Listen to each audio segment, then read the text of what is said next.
Assalamualaikum warahmatullahi wabarakatuh. Pada yang terhormat seluruh warga masyarakat Kabupaten Indramayu, pada hari ini Selasa 28 April tahun 2020, kami dari Gugus Tugas Percepatan Pengendalian COVID-19 Kabupaten Indramayu akan melaporkan perkembangan kasus COVID-19 di Kabupaten Indramayu. Yang pertama yaitu adanya 2 kasus yang terkonfirmasi positif yang kami terima kemarin hari Senin 27 April 2020 sekitar jam 16.15 waktu Indonesia bagian Barat dari Labkesda Provinsi Jawa Barat. Yang pertama adalah Nyonya T, umur 60 tahun dari Gabus Wetan. Kronologis pasien masuk ke Rumah Sakit Umum Daerah M. Asentot Patrol pada tanggal 19 April 2020 pukul 10.15 waktu Indonesia bagian Barat. Datang ke UGD dengan penurunan kesadaran dan disertai sesak berat. Kemudian pasien tersebut dikonsulkan ke dokter Dini spesialis paru dengan diagnosa stroke hemoragik dengan diferensial diagnosa atau diagnosa banding yaitu pneumonia bakterialis. Berdasarkan anamnesa, pasien tersebut adalah merupakan pasien dalam pengawasan dan dengannya dilakukan pemeriksaan rapid test dengan hasil negatif dan dilakukan rawat isolasi.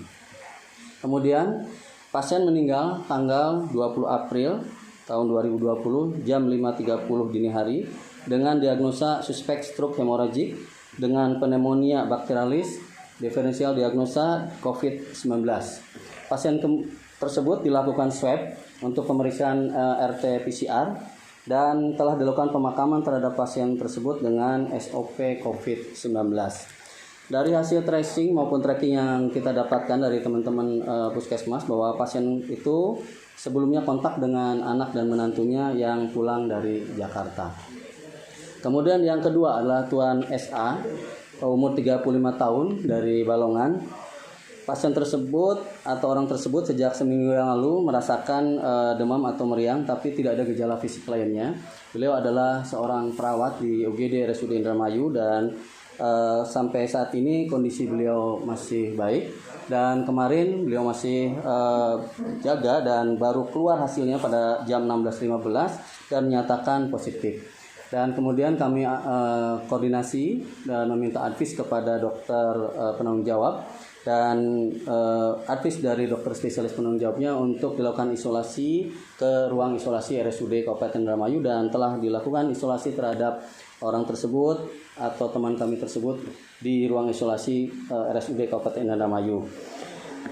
Dan selanjutnya kami akan melakukan pemeriksaan swab terhadap keluarga yang akan kami lakukan terhadap istri dan kedua anaknya disertai dengan asisten rumah tangga dan juga kami sedang melakukan tracing maupun tracking di teman-teman di baik itu tim medis maupun para medis di RSUD Kabupaten Indramayu. Dan kami laporkan juga terkait perkembangan kondisi pasien yang sebelumnya yang masih dirawat di isolasi RSUD Kabupaten Indramayu berkat doa dan semuanya dari seluruh masyarakat Kabupaten Indramayu. Pasien tersebut sampai sekarang kondisinya alhamdulillah dalam keadaan baik. Tapi kepulangannya masih menunggu hasil konfirmasi lab yang sudah kami kirim tanggal 17 April 2020. Dari hasil tersebut, maka kami dari Gugus Tugas Kabupaten Indramayu mengambil kebijakan untuk mengasramakan mulai hari ini teman-teman medis dan para medis RSUD Indramayu untuk memberikan perlindungan dan kenyamanan bagi mereka untuk mereka di asrama dan kami sediakan hotel yang sekarang saya berada di sini yaitu di Hotel Dwi Perkasa dan akan kami jamin untuk makan dan minumnya juga untuk kebutuhannya sehari-hari selama mereka di asrama termasuk transport pulang pergi dari dan menuju ke rumah sakit. Kemudian juga akan kami laporkan perkembangan ODP per 27 April 2020 kemarin yaitu ODP ada 666 orang dan PDP 76 pasien.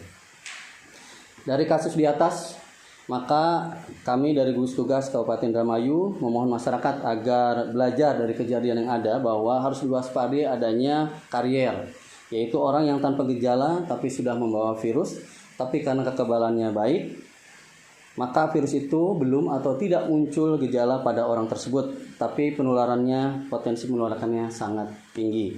Untuk itu juga dimohon kepada masyarakat yang saudaranya ada di daerah lain seperti daerah-daerah transmisi lokal menurut Kementerian Kesehatan seperti Jakarta, Bandung atau yang lainnya yang sudah masuk daerah transmisi lokal untuk jangan pulang. Bertemu dengan keluarga itu penting, tapi yang terpenting pada saat ini untuk tidak pulang karena jangan sampai saudara kita yang mudik itu membawa virus dan menjadi sumber penularan bagi keluarganya di kampung halaman.